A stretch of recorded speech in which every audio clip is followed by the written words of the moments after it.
On April 1st, about 3 days ago, Vladimir Putin signed a decree called of Springtime 2023 Conscription. And it was like a little explosion, a small explosion in the Western media. Oh, Russia is mobilizing again. The second wave is here. What will happen to the Russians now? What will happen to the war in Ukraine? All over the media, I read things like that. And, so many subscribers emailed and asked me about this ordeal in the email.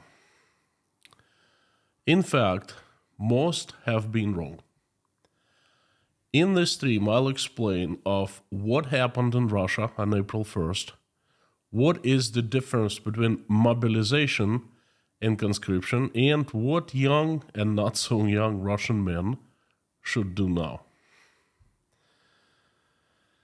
Howdy, everyone. My name is Konstantin, and welcome to Inside Russia, where I give you important news updates that I find really explain what's happening inside Russia. What you will not find on the channel is fake news, propaganda, and BS. What you will find on the channel is truth, logic, and common sense, and emotions, because I'm a human being. Inside Russia is where usual Russia explained by the unusual Russian. For the first 30 minutes or so, I give you a daily message.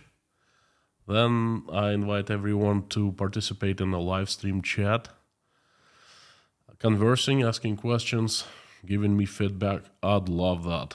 Thank you so very much for coming today, giving me a chance and listening, watching. Fantastic to have you here, folks. And now let's talk of mobilization and conscription. Let's start with conscription.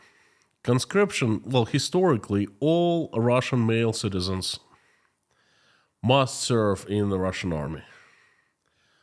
Once a boy turns a man and turns 18, he has a duty to serve.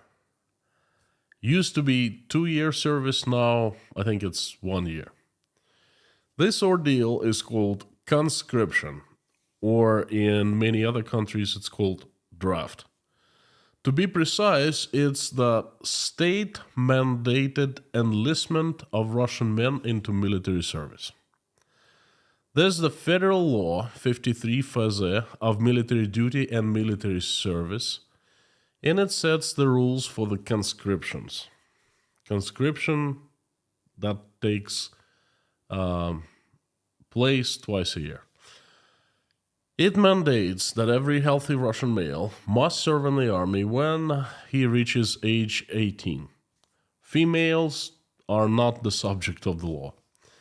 There's plenty of no's and buts and arounds this law. And well, of course, we know that in Russia, money can get you everything. Well, I didn't say anything, but I think you know what I mean. So most Russians in good health served when they were young. The smart ones who went to universities, upon graduations, they usually become officers. Some serve and some don't. The ones who serve, they serve not as privates, but as officers. That's a little different kind of service. And the ones who become officers, they serve a little older, in their early 20s, rather than when they turn 18. And this is how the procedure looks like. If you don't join a university in the summer following your graduation of high school, let's say you decide not to go, or you fail admittance exams. Yeah, there are admittance exams in Russia. You know for sure that you are on your way to serve in the army following September. Usually draft announced on September, late September, and it starts in October. You serve for 1 year. You come back, you fulfill the duty, you're free to live your life, so to speak. Of course, there are those who don't want to go and serve. They dodge, the draft dodgers. Either fix medical records with help of crooked doctors, and there's plenty of services like that for sale, or hide from the government for 9 years, or leave the country. Fines for hiding from the government until recently were minimal, and no one really cared. No one was looking for people, if you know what I mean. The cutoff age used to be 27, meaning that if the government doesn't get you by the time you turn 27, you become too old to serve and you're free. They will not conscript you after you are 27. In theory, young people couldn't travel out of Russia until 27 because in order to travel, you need to get a certain passport, external passport, a travel passport, we say, foreign travel passport. And those are not given unless there's a permission and clearance from the mobilization office saying this person has served, no problem. Then the passport is issued. But, this is Russia, and again, everything can get arranged for a fee. The draft happens twice a year, spring draft and fall draft. The spring one starts around early April and it lasts until June or July. And the fall one starts in September, late September, lasts until usually early December. And the usual conscription just started a couple days ago. The Putin signed conscription, a special decree. He does sign it every year. He signed about 40 decrees because he's been the president for 20 years now. So he signed the usual subscription decree. And it just started, a couple days ago. Actually, not so usual. We have very little usual about that. And of course, one big, huge difference. That is the situation that's happening in Ukraine. Russia started the war, it's been waging the war, and Russia needs lots of young Russian males to go and serve in the army, take up arms and go to Ukraine and kill Ukrainians. So this year they have changed the usual conscription just a little bit.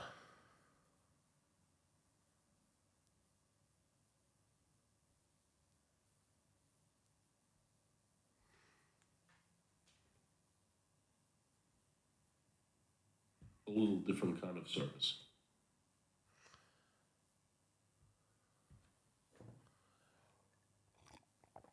Perhaps not a little bit, perhaps a lot.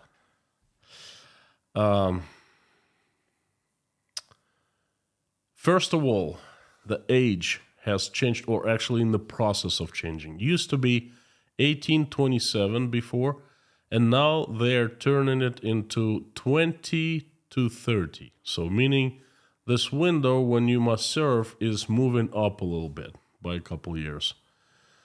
There must be a reason behind it. It's just I don't really understand this reason. But they don't do anything without a reason.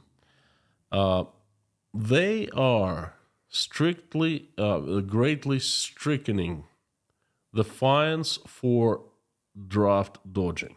Okay.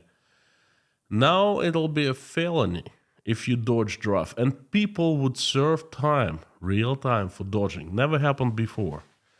They were given fines, and no one really cared, like I said. They are also changing the conscription method. Now, this is interesting and this is serious.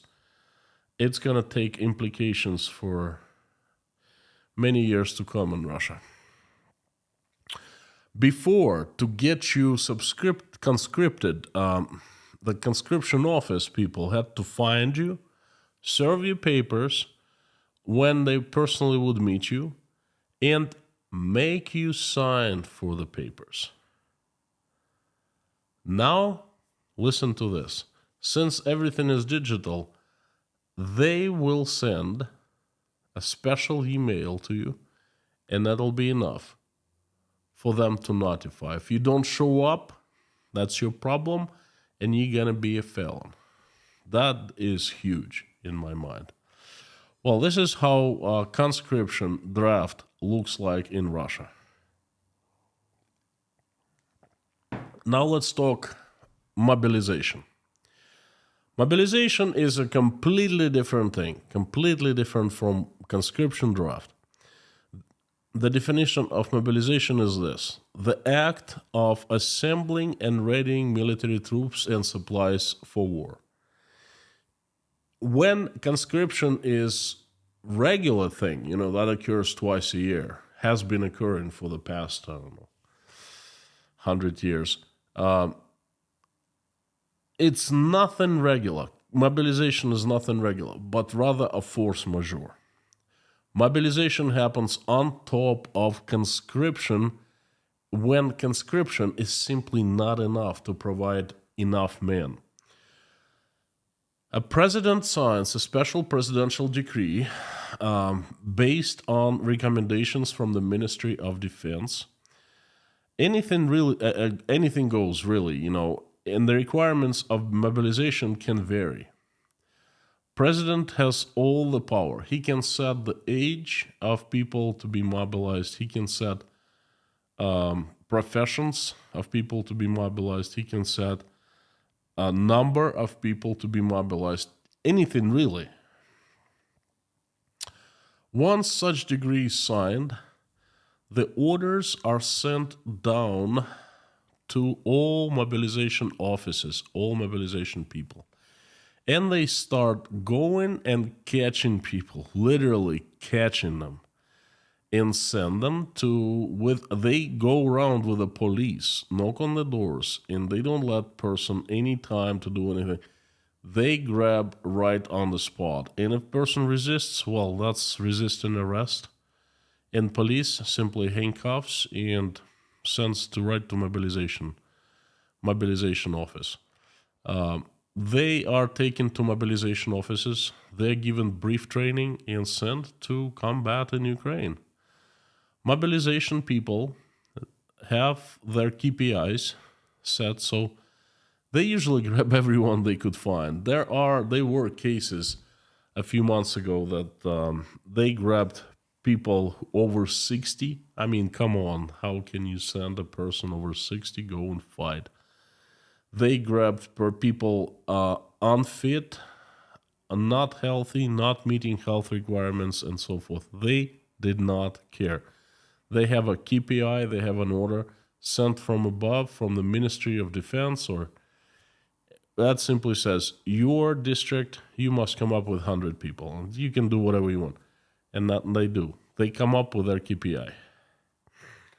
So, you understand, mobilization is not an offer. It's a direct order. So, you see the difference? Conscription, normal planned action, normal planned practice. A part of a state policy that happens twice a year on regular basis, and it's clear, well understood, and expected. Fairly straightforward. Mobilization, on the contrary, is a force majeure. Anything goes. There's a sudden demand in increased demand in military personnel usually due to war.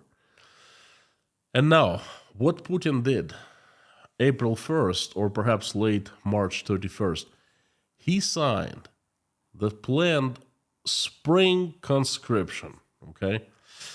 Does it mean that mobilization is well over in Russia?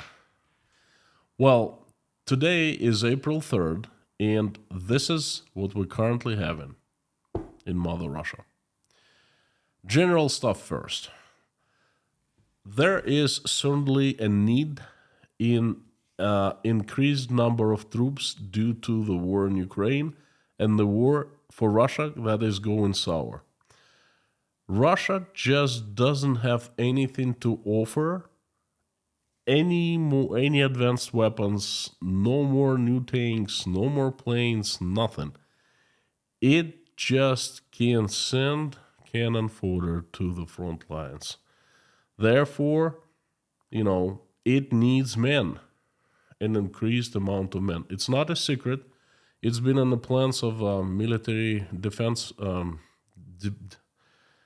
Ministry of Defense, okay? And basically everyone knows about that.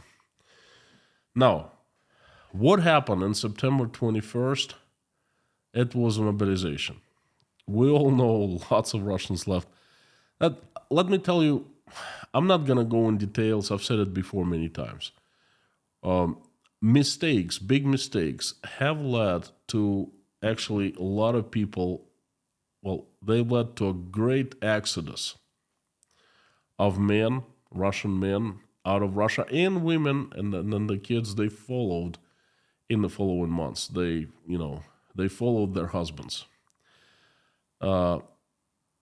Army, their mobilization hand, the mobilization offices, mobilized a few 100,000 people in a few weeks, and it was a mess in the process. There was a lot of deceit, a lot of lies. People were lied into. They were said, well, let's go check out some information in a mobilization office. Once they would make it there, they would be grabbed and literally sent to Ukraine.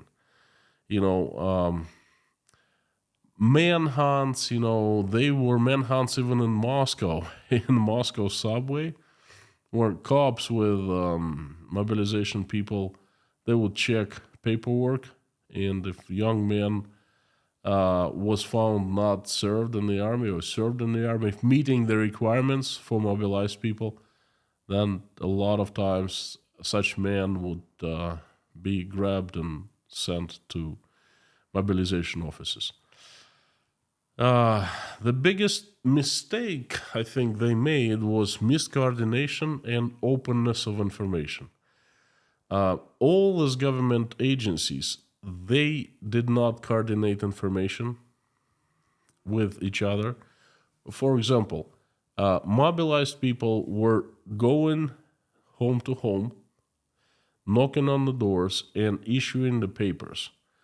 But the border patrol people, they didn't know who was served paper, and they would let everyone out of the country. In other words, if you got served in September, if you got served the paper, you could simply run to the airport and be out of Russia in a few hours. And the passport control people, they didn't know that you had been served just hours before. And the second mistake they did was openness, because they made everything open and clear, transparent, and people knew what was going on. People were very scared. People were running away. People were fleeing, like a wave. Now,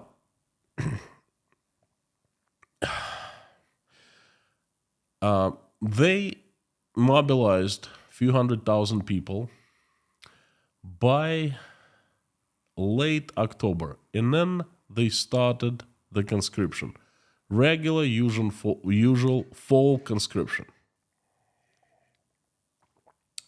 Mobilization did not stop.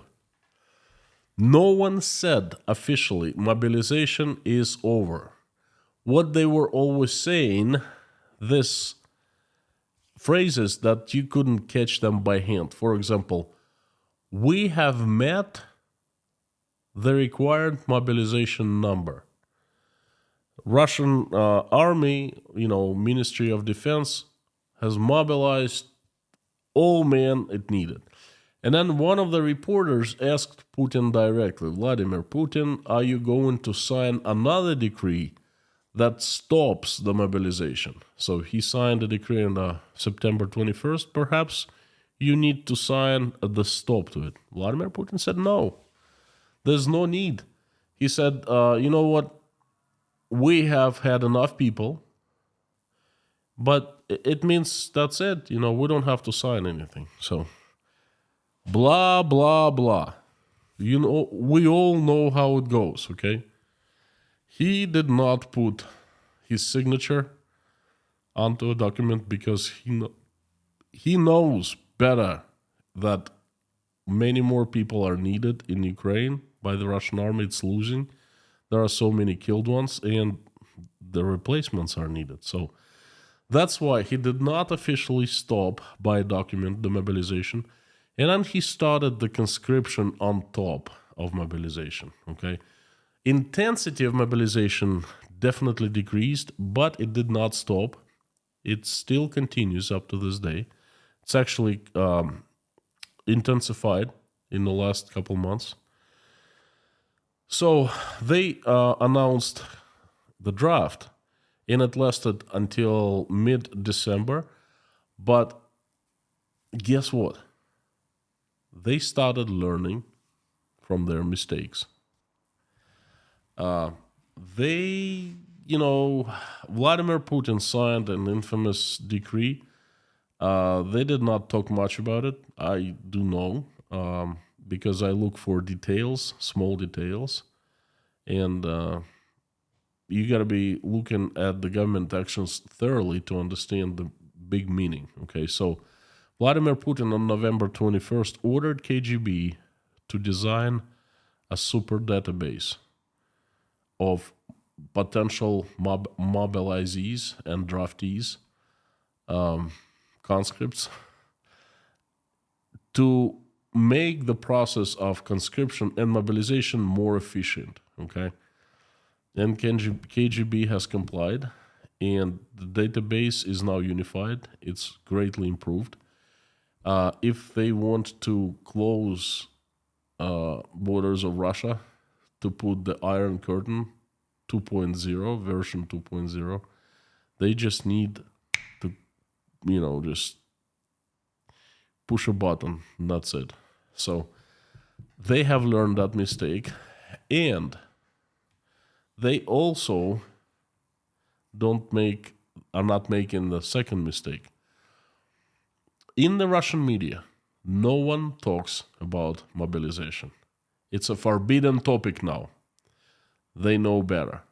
Because people, once they start looking at the news about mobilization, they start freaking out. They start running away from Russia, leaving Russia, They don't feel good, they try to dodge, and the government doesn't like that. So, in one hand, we have mobilization still going on. On another hand, no one talks about it. Like, if it does not exist. You see, they're very good, these people at the Russian government, okay?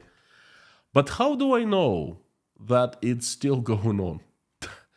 Plain and freaking simple. I have the inside, and I have so many people, I have people inside of the few mobilization offices, and I have so many people I know here in Tashkent, around 400 people in the Breakfast Club, and guess what? People show up every week and saying, hey, my friend back in Russia got mobilized.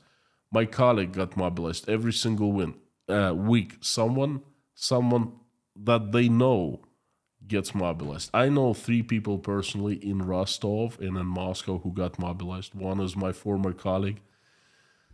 So if you hear that mobilization was over in last November, bull crap. What actually happened, again, the oral promise was there, but it was also a refusal to sign any kind of document from the very same person, to officially stop mobilization. To me, it's the biggest red flag. If mobilization reached its goals in, let's say, October of 2022, what's the big deal to sign another document saying, hey, I started it, I'm stopping it? No. Oh, yeah, it's over. Don't worry about it. Will you sign the paper? Nah, that's not necessary. Yeah, whatever. So,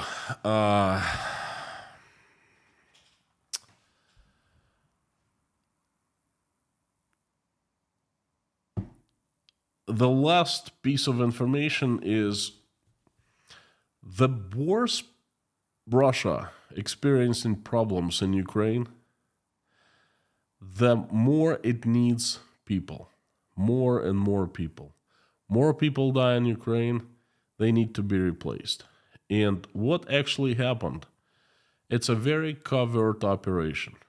January 17th, mobilization increased, intensified, and it's, in my estimation, it's triple from what it was in late November and December. 3 times as many people getting served. What happened officially? Sergei Shoigu, the Minister of Defense of Russian Federation, announced that Russian army needs to be expanded.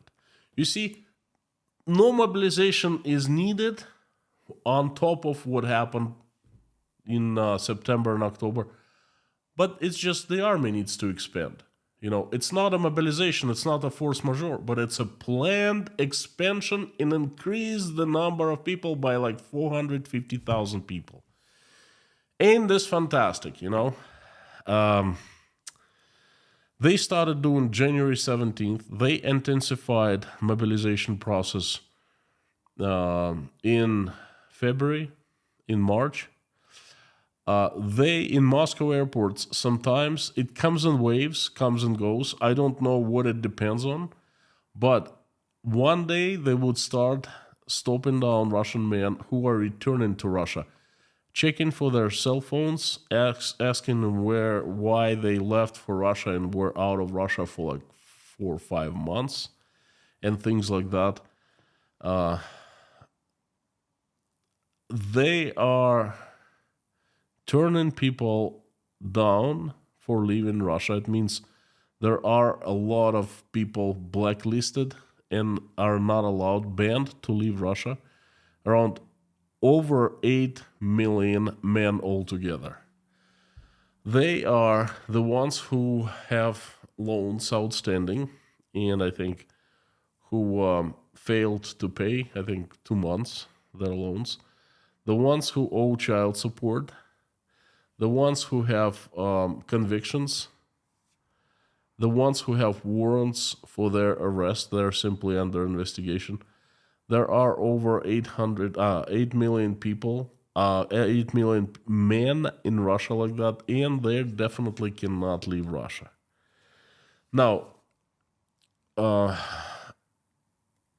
Gosuslugi, the state-run service, electronic service that combines all government services, just announced that people cannot delete accounts anymore. That's another huge red flag, And what happens is before you just delete the account and that's it, you don't have it. Not now, you cannot delete, so that you have it. Once you receive electronic mobilization notice paper into your mailbox, it's as good as if it was served by hand. And they're changing the laws right now. Meaning if you receive the email, even if you don't check and don't read, that's your problem. You're going to be put in jail. So people will start reading it.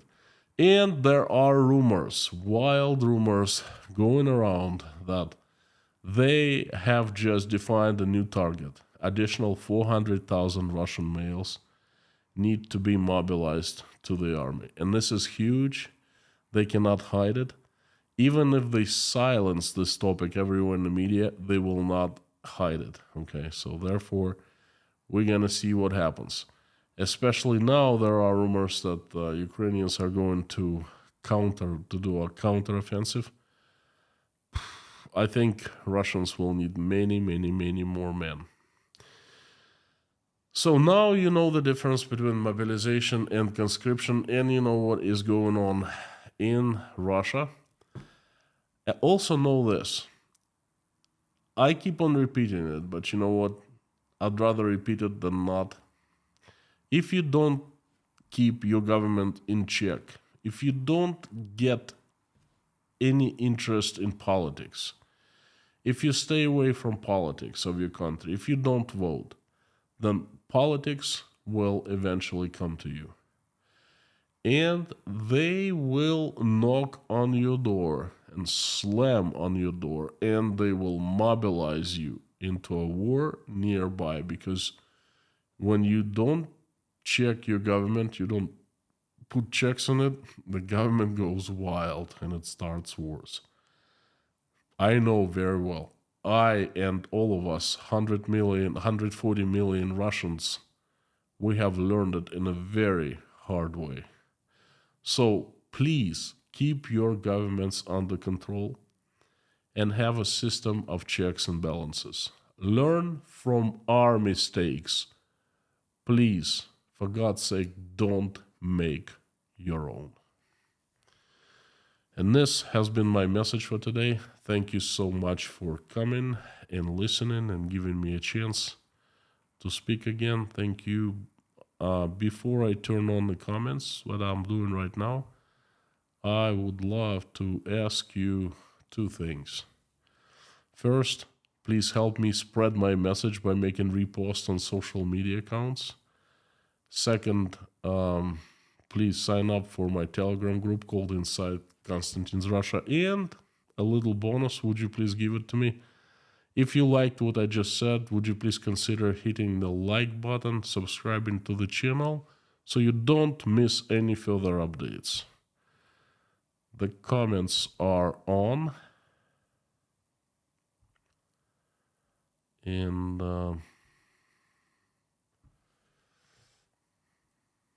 if you're not seeing the comments, please press refresh button and you will see them as I am seeing them right now. Mommy and Lorna #1, as usual, thank you. And everyone follows. There are 2,500 people in the chat, thank you. Again, if you want me to notice your message easier, please put it in caps and put Inside Russia after @ so it kind of jumps into my site highlighted in orange. Thank you. And thank you so much, mods. Lorna, Mommy, Blackhead, Amir, Bob, and Harry Potman.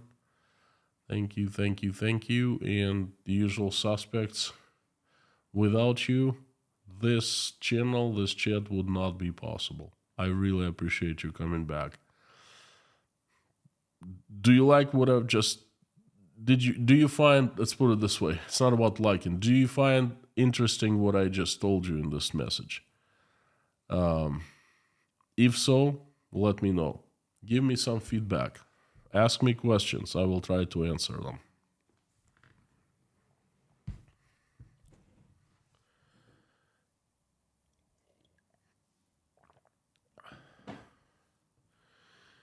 I read the ones in caps. Guy L, what the fudge? Agreed. Juraj Kwak, hello from Slovakia. It's hello for the second time. Pentium, 100 megahertz from the Baltics. Howdy. Thank you for the presentation, says Calvin. Food for thought. Definitely food for thought. I actually, you know what, that's a huge compliment to me because I try to give you food for thought. I try to explain you, but also in every single explanation, it's not just enough to describe you what's happening to Russia, but I always want to present it in a way that it makes you think, okay? Gives you a little bit of food for thought. Max from Denmark. Mr. Kaliskin from Chicago. Pine the Chair. The usual suspects. Malty, Ducky, Karano, Wojtek. Greetings from a Paul from New Zealand. Whoa! Thank you so much for coming. This must be very early for you. Paula W. Remy Leon 5. Andrei Adam. Don't go back to Russia. Run from Russia. I do not intend going back to Russia. And I respect everyone's opinion, but, you know, respecting and at the same time, I can really be amazed. I am amazed by people going back to Russia. I'm truly amazed. A few people from Tashkent, actually quite a few, went back. Some are forced. There's no other way. For example, wife is in Russia and some guy's wife is pregnant, okay, or something like that, or mother or father, parents are sick, or someone dies. It's just there's no way around it, But some people say, well, I can't really find a job. I feel bad here, and they just go back. I call them weak willed, but that's their choice. I respect their choice. It really amazes me though when a few Russian bloggers went back to Russia. Well, good luck. I hope nothing bad happens to you.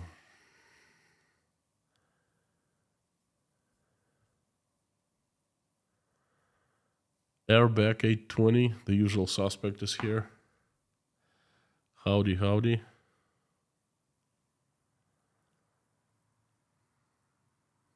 Ben Stevens, good evening. Carmen V, Camille S, Anonymous, howdy. Faith Russert from Spain, hello. Howdy crew, all okay? I hope so. Angie Madcat, Ola from Southern California, Ola to you. Dave Strains, Theodore, UH. Janice Burgess woke up to snow again. Ugh. Sorry to hear that. Thank you, Sam K. Hello from League City, Texas. Texas is always in the house. Lorna is from Texas, and then quite a few people here from Texas. Texas, I heard that Texas is larger than life. Everything is bigger and better in Texas. Is that true? If it's true, give it a like. How about that, huh? Smart? Slim Petzer, you passed over a detail so smoothly like it's normal. When at age of draft you are restricted to travel out from Russia, please explain it. It's actually very simple. It used to be. I'm not sure what the recent regulations are, but in order to travel out of Russia to foreign countries, you need a special passport. It's called Foreign Travel Passport. And you apply at passport office. And the passport office, if you are over 18, if you are below 18, they don't check mobilization office. But if you're over, they check with mobilization over office. They make a request saying, has he served in the army? Is he hiding by any chance? Is he a subject to conscription? And either a green light or red light comes back from mobilization office. Conscription office. And based on that answer, they either issue you the passport or they don't. And if they don't, you cannot travel outside of Russia.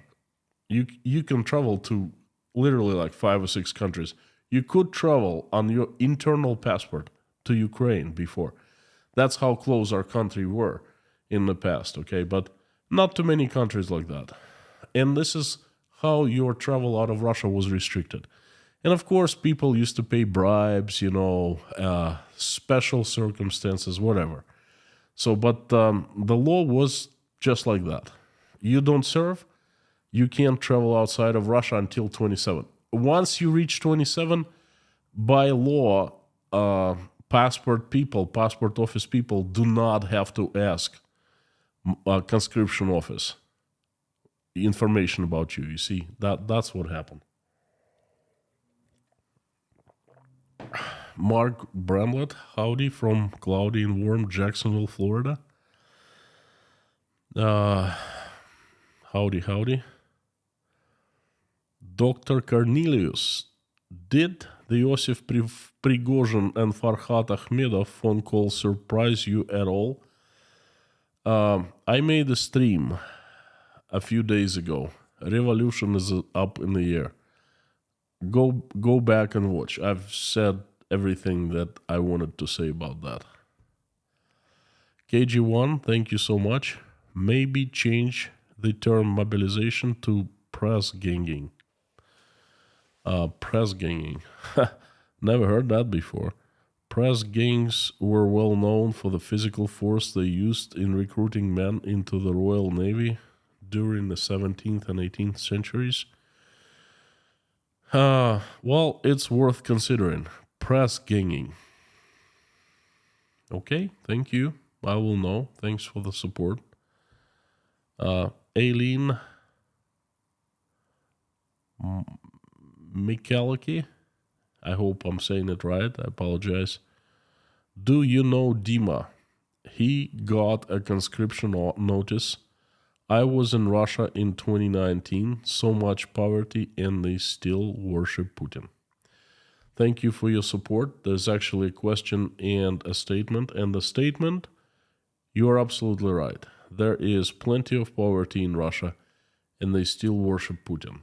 Somehow their minds have been engineered by those of Putin friends to think that it's not Putin and Putin is the savior. You see, it's the West, it's you, the evil Americans, the Satanists that want to take sovereignty, destroy Russia's sovereignty. Then it's you that put them into poverty, okay? They didn't used to that. They didn't used to think that. They're thinking, a lot of them are thinking that now. What to do about it? I don't know. But you're absolutely right. They still worship Putin. Do you know Dima? He got a conscription notice. I know Dima. I have not met him personally.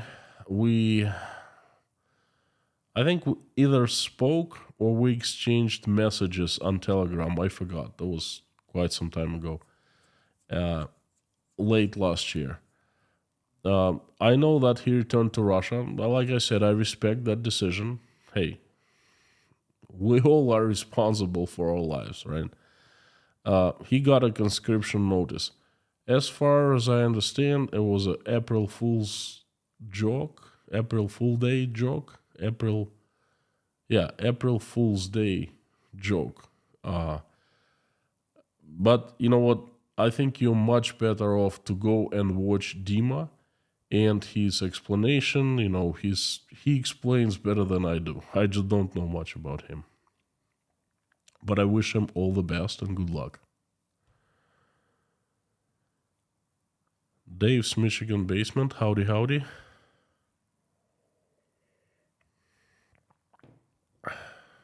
Terry Hudson, thank you so much.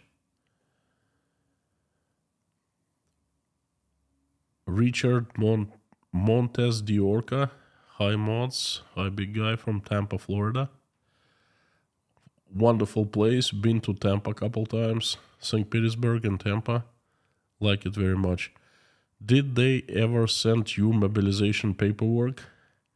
If you can't answer, I understand. Keep up the good work, all. Richard,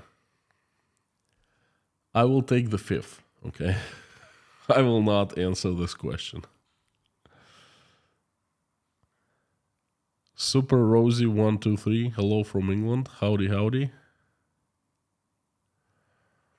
Guy Shard, would you be interested in politics if free elections were possible? No, I would not.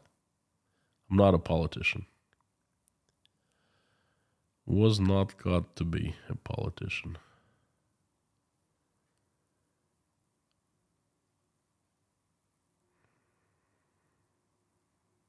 Windy Pacific Beach, California. Thank you so much, Charlie. Good to see that you enjoyed the message. Iron Chops, greetings from Yorktown, Virginia.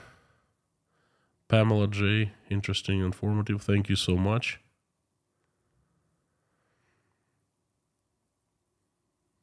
Be patient with us. Please always be patient with Lorna and Mommy. They have done a fantastic job over last 2 years.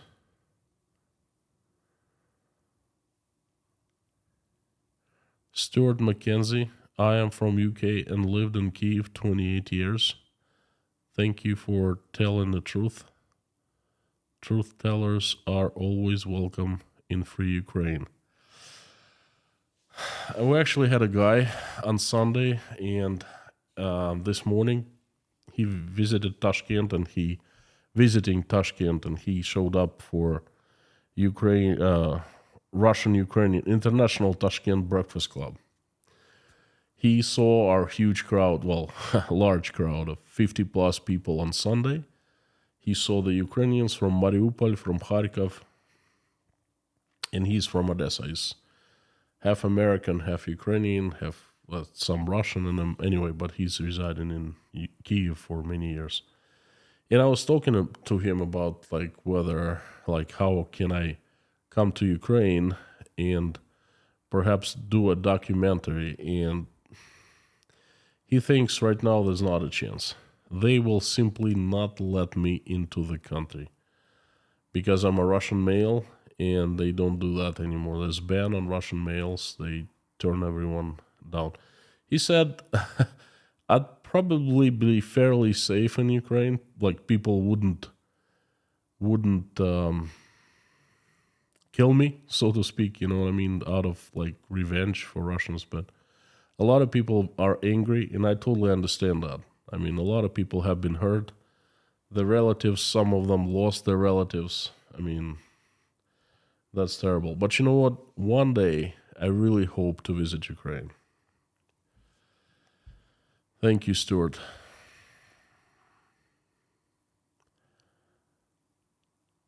Pavel K, 1234, Northern Ontario, Canada. Must be still cold and snowy there. Roger Williams, thank you so much. Aspen English, thank you. Theodore Henderson, when the last lot of conscripts are released from duty, can they then be mobilized? Oh, yes, they can, and they will be. Because mobilization targets people who already served in the army, in the past. Therefore, they have the experience, they have a military profession, therefore they can contribute more than others, They grab everyone, but they specifically look into the ones who already served in the army. Bob S., howdy. Jones Rames, will bone spurs get you out of conscription? Just wondering, what's a burn spurs? Bone spurs. Hang on, I'll translate it. Bone spurs. Bone spurs. Костный отросток. I don't know. I really don't know what this is. I'm sorry.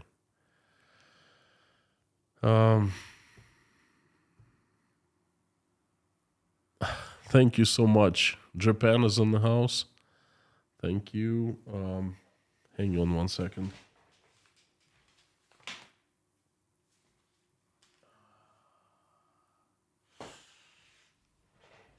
Right off the bat, I am so sorry. There are so many people, but your name is something like Ira or Ira.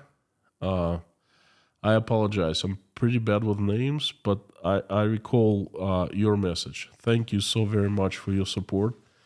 Thank you, and sending love to Japan. Such a fascinating country with fascinating culture. Definitely the country I want to visit one day. Mikhail Asp, thank you. Konstantin, how are you? I'm doing fairly well. Considering the circumstances, could have been much worse. Could have been in Russia, Mike from Sweden here. A lot of talk about forever war with the West. Kids thought they will fight the West for years to come. What is your take on this? Now, it's a very good question, Mikhail. sad one, really. This situation right now reminds me of my childhood when I was going to school. It was a very similar situation. In the early 80s, it felt like we had been in the war forever, Cold War with the West, since like 40s or 50s. And that war would be going on forever. And we were taught that in schools, like you wouldn't believe. We were made believe, we were indoctrinated, at early age. And this is kind of what starts happening in Russia now. But this hope, because you know what? I was being indoctrinated in early 80s. And then late 80s, I started seeing, mid 80s, I started asking questions and seeing lies. And I stopped believing the government. I think I clearly remember myself at age 13. They couldn't bullcrap me at that age already. And by the end of 80s, I saw the USSR falling apart, and it was destroyed like a card house, fell apart in 3 days. And a new life was born. Okay? And before late 80s, no one had thought that the end would be so fast and so near. And it happened just like that. So there's the same path possible for Russia now? I believe so. I don't know how probable it is, but it's definitely possible. And I hope it's not forever war. I hope it's not. Because I know the West probably better than 99.99% of the Russians. And to be at war with the West is absolutely crazy. It's just, you gotta be friends with the West. The West is great countries and great people. And if you're at war with the West, then you should be looking at yourself very closely. Sean, thank you so much for 20 sponsorships. Thank you, Sean. I appreciate it. Thank you, thank you, thank you.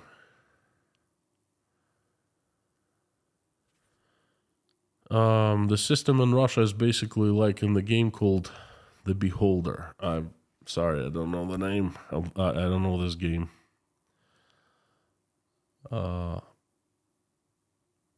Marie Neeson, hi to you all from sunny Nottingham. Such a sad state of affairs. Marie, would you please tell me if this Nottingham Forest, by any chance, is there a Robin Hood in Nottingham Forest right now? If there's one, send them to Russia. We could use them. Susanna Desibo, thank you so very much. Thank you for your support. I appreciate it. Thank you. Team Wanderloo, howdy. Great to see you. Thank you. Clear message. Will conscripts be forced into mobilization after their time under conscription ends? Yes, I already answered that. They will be, because that's who once they end their conscription, the draft, they become the prime target for mobilization because they already have military experience. I've never served in the army. I'm very nearsighted. Let's suppose they take me along with a guy who's served like a few years ago. Who would be more effective? Who would be more useful to the army, me or that guy? Definitely not me.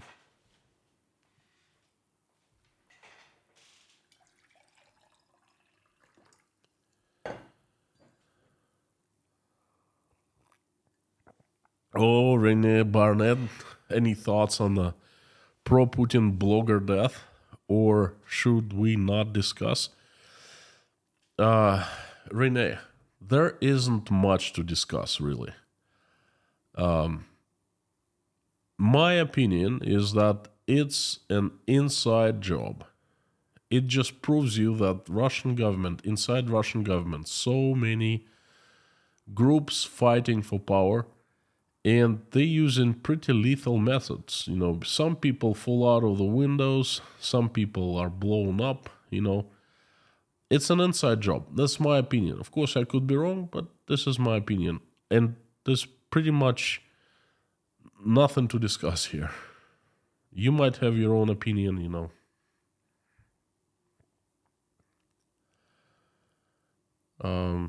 JKB, do the Russian mobilized men, do the Russian mobilizees? Does Russia mobilize men to produce weapons, munitions, or only to fight? Good question. Right now, only to fight. But if they declare war, which I believe they will soon, if Ukrainians start pushing real hard, real effective, Putin will not be left with a choice. He would have to find a way to declare a war. And then Russian men and women will be mobilized into making munitions, weapons, and so forth. There'll be a real war. How could we get from a normal life 2 years ago to a freaking war, folks? What is going on here? Sometimes I think that this is a huge nightmare, and I'm sleeping and I'm gonna wake up and it's gonna be like cold sweat, pouring down everywhere, and I will just wake up and I'll say, oh boy, I had a terrible dream. Like Russia invaded Ukraine, and so many people died, and the society has changed, and Russia has gone to hell, and I fled to Uzbekistan. Oh, thank goodness it's not the reality. But then I keep on freaking waking up every single morning to this reality.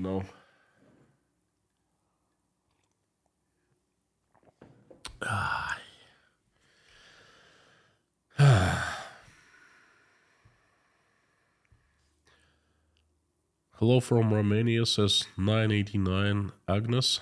Howdy, howdy. Great to see you. Thank you. James Ridley from Shetland, north of Scotland. Hope Scotland. Ooh. Elsha, howdy. The only thing remaining for us is hoping for a miracle. Love from the Netherlands. You know what? God's miracles come when you near losing hope. Happened to me a few times. When you think, wow, this is it. This is the end. And then all of a sudden a miracle happens. You just have to understand what a miracle is. There are 2 questions from Brian Crook. Hi, Konstantin. 2 questions. When will Russians stop committing suicide? I cannot answer this question to you. I just hope that they will stop committing suicide and will wake up before they are dead. I'm looking forward to the second question from you. Angie Madcat, do you think it's possible to get out of Russia if you're conscription age but haven't gotten a notice? It's hard to say. It's hard to say, really. What happened before? You could easily, because the system was not coordinated, not synchronized. Now there are examples when people get out of Russia, and there are examples when numerous examples when they turn down. They are not let out of Russia. Based on what parameters, I don't know, but I have yet to hear one man lately getting out of Russia when served the papers, because there's a red flag when you serve the papers at the passport control, border patrol, in the system. I even know how it's called, There's a red flag. Not gonna say it out loud because I would take the fifth on that. So, Angie, I hope I answered your question. Harry Potman, howdy, howdy. Let's be positive today, says Just Terry. Oh, how? Terry, please tell me how.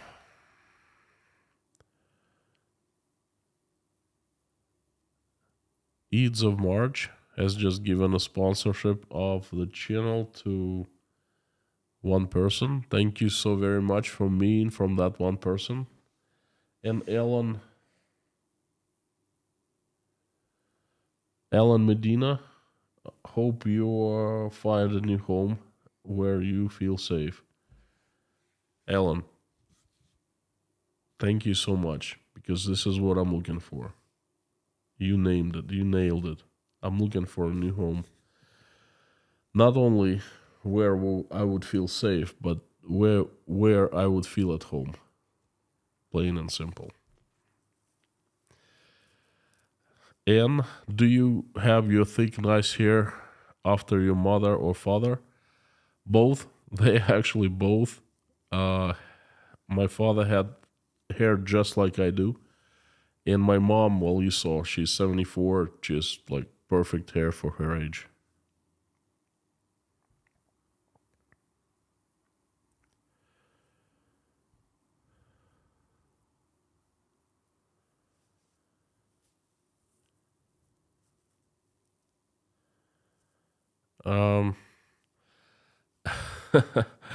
I saw a message from Geoffrey. Well, why don't you discuss Dima someplace else? Like at his channel or, other channel. Like this is about inside Russia. This is about what I have to say. I have stated my point of view, and this is my stand, and this is where I am. If you want to ask, then someone please email.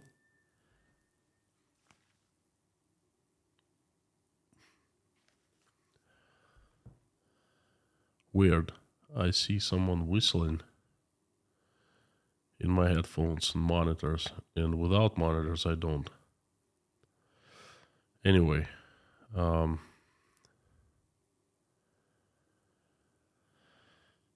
Kate Dexter.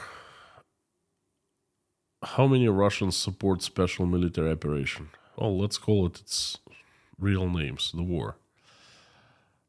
I don't know. When I was in Russia, I actually saw people physically around me, and my bet was around 70%.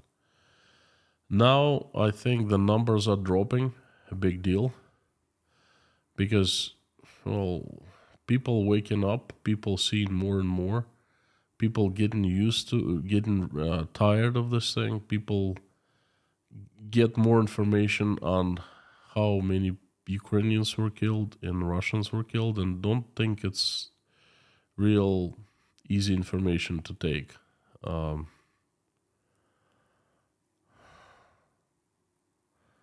When people learn the truth, they really change their opinions.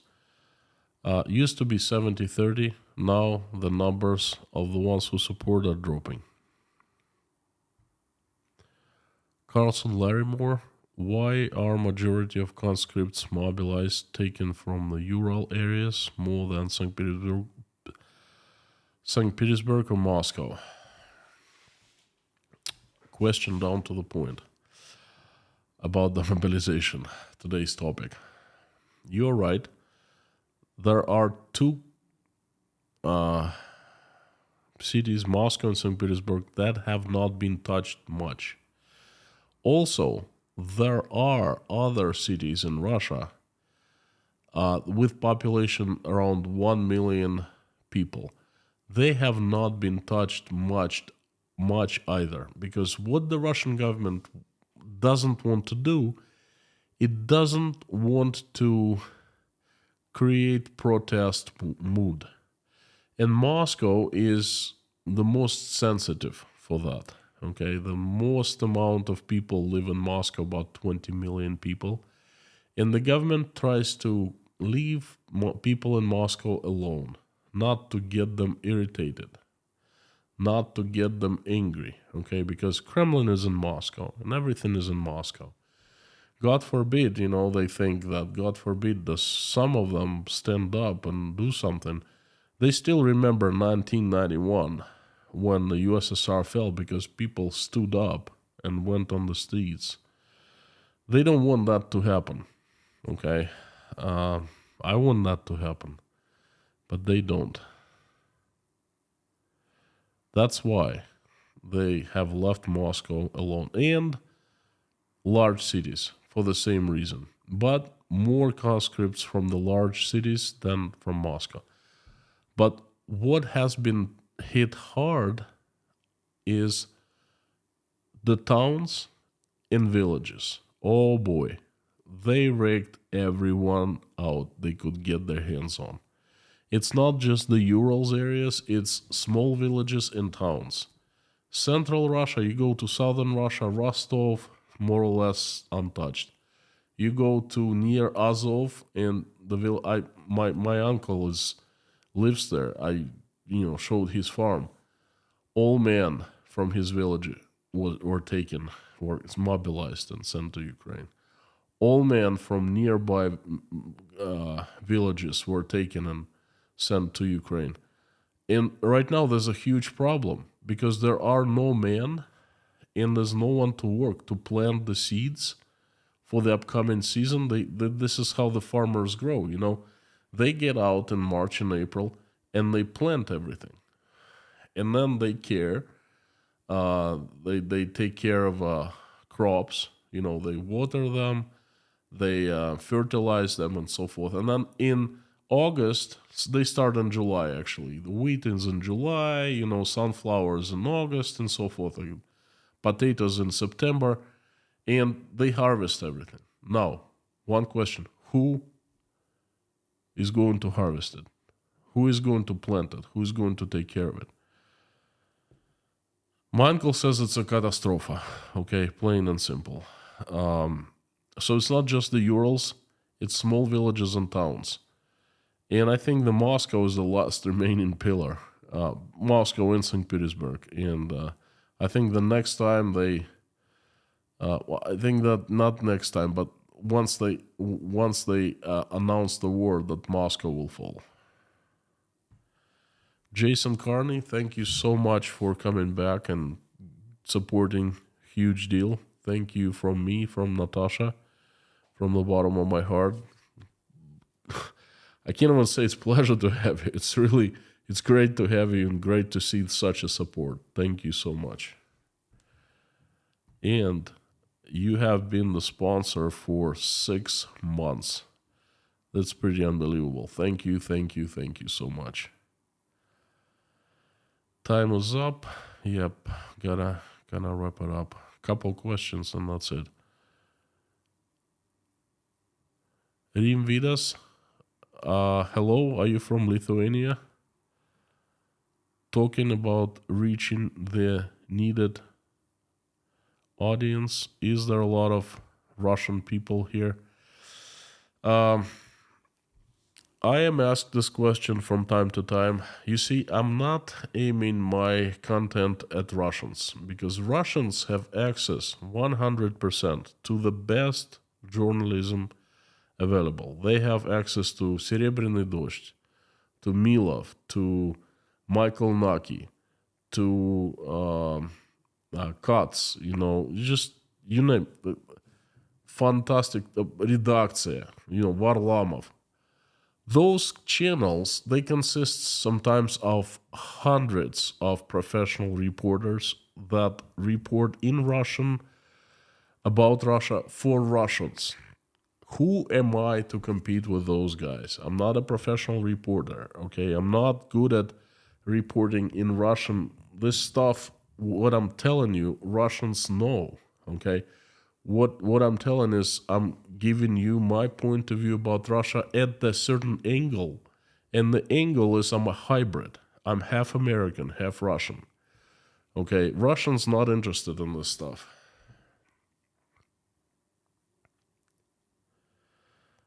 Kate Dexter, I think I answered your question.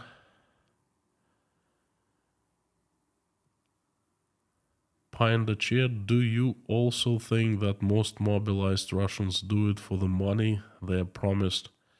That money now will not come. What will happen next? Your thoughts. First of all, there are two questions here. Do they do it for money? Some people do, and that really horrifies me. I don't even know how to comment on that, okay? They get up, they are either mobilized or volunteer or whatever, I don't know. They're given guns and they're given orders to go to Ukraine. They're shipped to Ukraine to kill Ukrainians. And they do it for money. I don't know what to say. The second question. Now that money will not come, what will happen next? Your thoughts? I think if they do it for money and money doesn't come, I think they're going to be very upset. They have guns, they have training now, they know what to do.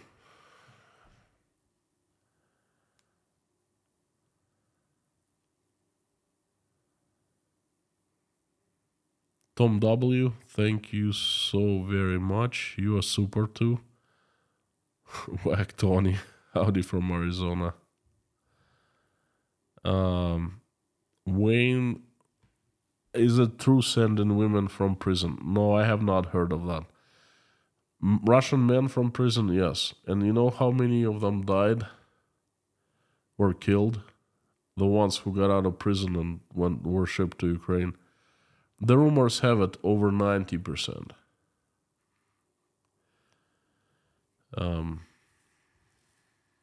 Richard Montes de Orca is a sponsor now.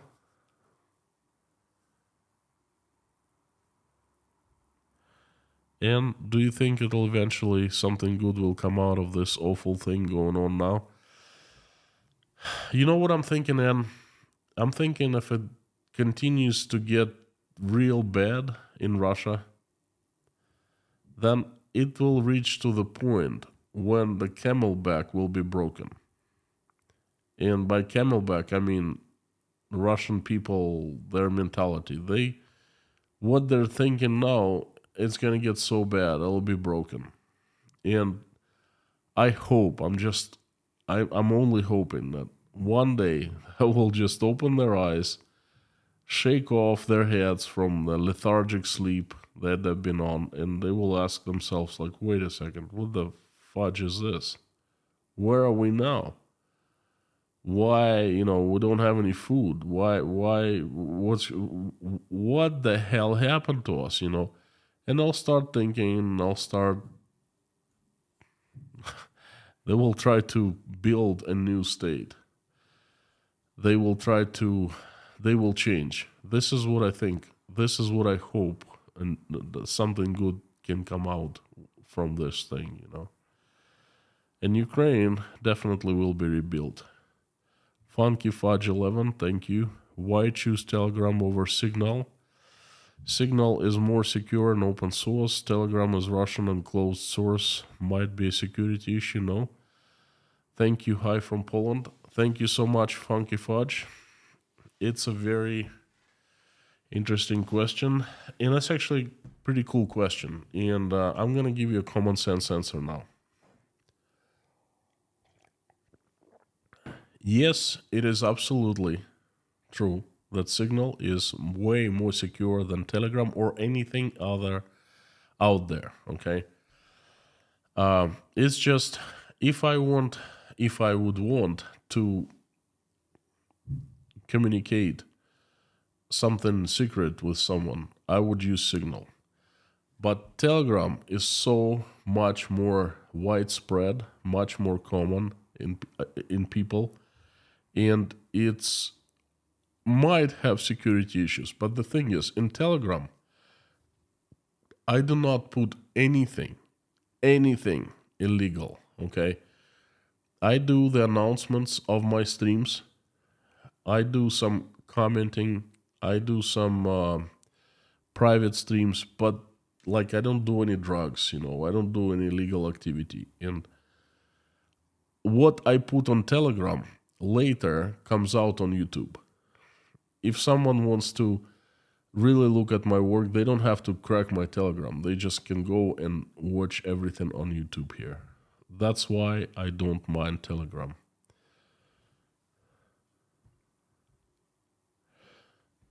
Kidoki, my friends. Do you know something about Pavel Filatov? No, I do not.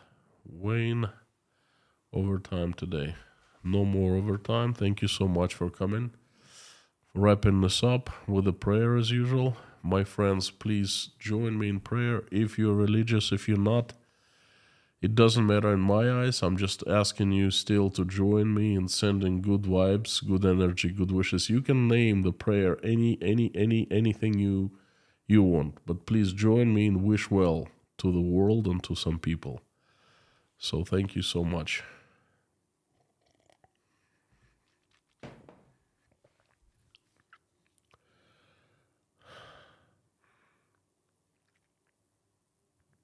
Thank you so much, dear God, our Lord Jesus Christ, for giving us this day, for giving us, putting food on our tables and giving roofs over our heads. Thank you so much for surrounding us with people who we love and who love us. Thank you for putting smiles on our faces today. Thank you for just this wonderful day. Please give us wisdom to raise our children the way that when they grow up, they become right and good and will make this world a better place. We'll never engage into any war with each other. And give us wisdom to keep skies above our children's heads peaceful. Please keep our children safe and healthy. Dear God, please help stop the bloodshed in Ukraine. The country has suffered a lot. The people have suffered a lot. It must stop. Please reach out and touch hearts and souls of people who you need. You need to touch. Influence them. Open their eyes. Fill their hearts with love so they will wake up from this lethargic sleep soon and will get horrified of what has happened and will stop the bloodshed in Ukraine. Please answer every Ukrainian's prayers and make their wishes come true. Please send angels to Ukraine, to Ukrainian people, so the angels will keep people out of harm's way. Please help everyone who's been affected in Ukraine. Please help my country, Russia. Send your strongest angels with sharpest swords led by Saint Michael, so they would come down and get rid of the demons that have hijacked my country. Have it run by the angels. Have it good. Make it good, please. Make it peaceful, not scary, friendly, and a good neighbor to everyone. Please help those who are traveling, send them safe travels. Help those who are seeking for asylum, especially families with children. Please help those who are sick, hungry, jobless, homeless, low self-esteem, struggling with their faith, depressed. Please shine your heavenly light upon them and surround them with your love so these people will feel better and they will have a shot to happiness. Please send us peaceful skies, all of us, something that we really, really need. And we only understand of how bad we need it after our peaceful skies become not so peaceful anymore. So please, to all of us, send peaceful skies and give us wisdom to keep them that way. Please help all the pregnant women who are trying to make a decision to keep their children or not. Reach out and talk to each one of them so they make the right choice. Please help everyone who is cold, without heat, without water, without electricity in Ukraine due to the result of this horrible war. Please send them your help in the way that you know how to send the best. Thank you so much for allowing us to come together in this community. Thank you for allowing us to pray together. Please help everyone who's praying alone or just simply watching us pray. Please have everyone's prayer heard and make everyone's wish comes true. I would like to ask you for some people who need your help, dear God. They are Greg, Jim and Shirley Hall, Delaney and her 2 daughters, Ann Larson, her family and daughter, Florentina,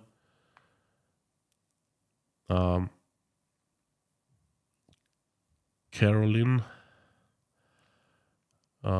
Max family, Sherry Morin, CKOC, Brian Wilkes, Todd Richards, please have his soul rest in peace, Liz Dumbrell, Ripted, daughter of Aspen English, Ruth, the friend of Darla, and Darla, who is not feeling well, please send her recovery.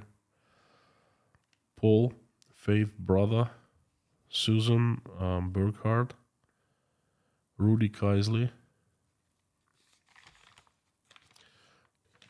Wayne, thank you so much for helping him to fight the cancer and continue supporting him and providing your support and help. Shirley, Debbie, Jen Allen, Finola, Lars Henrik's mother, the Highwayman, Amanda Ridenour and her roommate, Essie from the Scottish Isles, Choris and family, David Potter and family and everyone in Chernovtsi, Ukraine, Outlander and family, Lars, Susan Marshall, Beulah, Lazarus, Boss Simon, Alvin's sister, Teresa D, Marsha Tucker, Garcia Castellanos, Terry Carter, Joe and Lee McMahon, Meta Spencer, Deanna and her family, Bree's friend, Caroline, Albina Fell, Michael Yukon, Joel, Leif, Karin Vasseur, Pamela J, Daniel 5, Lindsay, Yelena, Natasha, Larry, Jake, Michael, Ola, Dasha, Sky, Bonnie, Galina, Igor, Karen from Maine, Janine, Michael Bilkowitz, Marlene, Paul Binns, Richard, Mallory M, Dirk Misler, James Rhodes, Terry, Hannah and Children, Richard Burris, Angelic at Life, and Scan Family's grandson, Barb, Randolph, Nelly, Arkady and Yuri, and everyone in Mykolaiv, Ukraine, Harry's family, Merlinda's niece, Ian James, Doug, Rafaela From, Anna, Priscilla, Michelin, King Nero, Gaby Hyman, Donald, Deborah, Lisa's son, Jade, Kaltenberg, Allison and Dave Moyers, Maureen M. and her sister, Mr. Hansen, Heidi, Bob, Matt, Rob, Tony, Kayleen, Umel, Jennifer, Ashley and family, Mr. Dean Spooner and his church, Lisa Kumrian, Jacob, Adam Oliver, Amy, Treasure, Kyle's wife, Maggie, Carmen's sister, Vladislav and his father, Sergey, Susie Myler, Gina, EMS paramedic Liz, Wayfarer, Lori Miles, husband, Sherry, Layla, Philip's mother, Thomas Fall and his mother, and I would like to ask for a few special children. Please send them recovery and send their family's strength. They are Cadence, Maverick, Sebastian, Coulter, Theo, Muddy, Ansley, 2-year-old niece of Karin Vasser. And I also would like to ask for all children of Ukraine, from Ukraine who have been affected. Please help. Provide your help to every single child in need. And please help the Russian children who have been affected as well. Thank you so much, dear God, our Lord Jesus Christ. Amen.